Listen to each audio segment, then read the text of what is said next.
जब अमरनाथ की गुफा में टीवी कैमरे लगाए गए, उसके बाद जो हुआ, देखकर आपका दिल दहल जाएगा।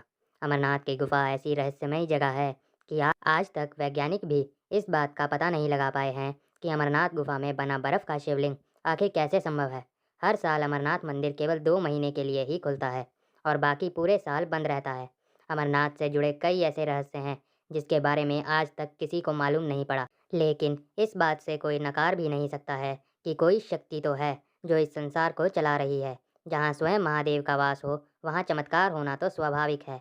आज की घटना कुछ ऐसी ही रहस्यमयी चीज़ों से जुड़ी हुई है जिसे सुनकर आप भी चौंक जाएंगे। लेकिन उससे पहले यदि आप भी बाबा अमरनाथ के सच्चे भक्त हैं तो कमेंट बॉक्स में हर हर महादेव जरूर लिखें। सिर्फ 2 महीने के लिए अमरनाथ का मंदिर खुलता है और बाकी के 10 महीने बंद रहता है। इसका रहस्य आज तक कोई नहीं जान पाया है कि आखिर अमरनाथ में शिवलिंग बर्फ से कैसे बनता है। ये तो स्वयं महादेव ही जानते हैं। महादेव की लीला है कि हमें अमरनाथ के बर्फ के बने शिवलिंग के दर्शन हो पाते हैं। अमरनाथ मंदिर के द्वार आखिर 10 महीनों के लिए क्यों बंद रहते हैं और बंद रहने पर भीतर के दृश्य कैसे होते हैं, इन सभी की जानकारी लेने के लिए एक बार एक व्यक्ति बड़ी चतुराई के साथ अमरनाथ की गुफा में सीसीटीवी कैमरा लगा देता है।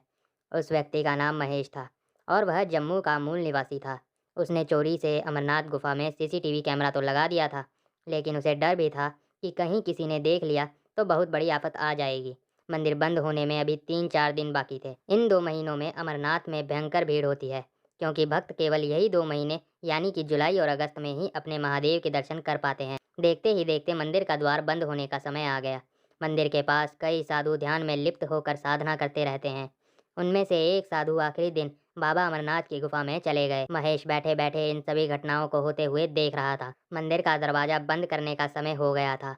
सभी श्रद्धालु दर्शन करके वापस लौट रहे थे, लेकिन जो साधु बाबा अमरनाथ के मंदिर में गए थे वह नहीं लौटे और मंदिर का द्वार बंद हो गया।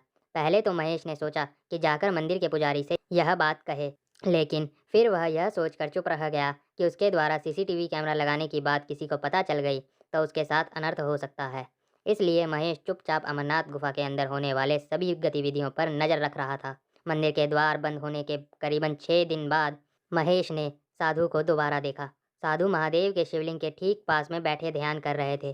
करीबन 1 हफ्ते के बाद महेश ने गौर किया कि वह साधु जो ध्यान में लिप्त थे, उनका शरीर धीरे धीरे कम होते जा रहा है।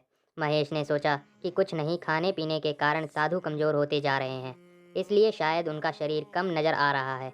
कई महीनों तक यही दृश्य नजर आया और फिर करीबन 3 महीने के बाद महेश ने गौर किया कि ध्यान में बैठे साधु बाबा के पैर गायब हो चुके हैं और उन्हें देखकर लग रहा था कि वह हवा में बैठे हुए हैं। महेश इस दृश्य को देखकर चौंक गया। उसके समझ के बाहर था कि यह कैसे संभव है कि एक साधु जो कि ध्यान में लिप्त है, उनका पैर कैसे गायब हो सकता है। वह अत्यंत परेशान होने लगा और फिर करीबन 6 महीने के बाद उसने देखा कि साधु के हाथ भी गायब हो गए हैं। इस दृश्य को देखकर महेश इतना परेशान हो गया कि वह बीमार रहने लगा।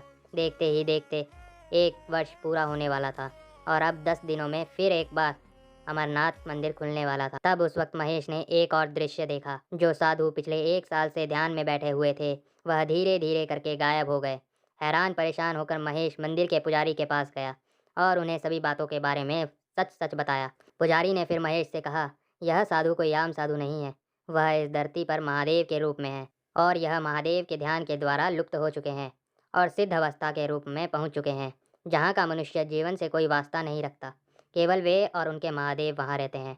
यह बात सुनकर महेश मंत्रमुग्ध हो गया कि उसे साक्षात महादेव के दर्शन हुए। भले ही यह दर्शन कैमरे के द्वारा ही हुए हों, लेकिन वह दर्शन अमूल्य थे। तो दोस्तों, यह सच्ची घटना आपको कैसी लगी कमेंट में ज़रूर बताएं और कमेंट में हर हर महादेव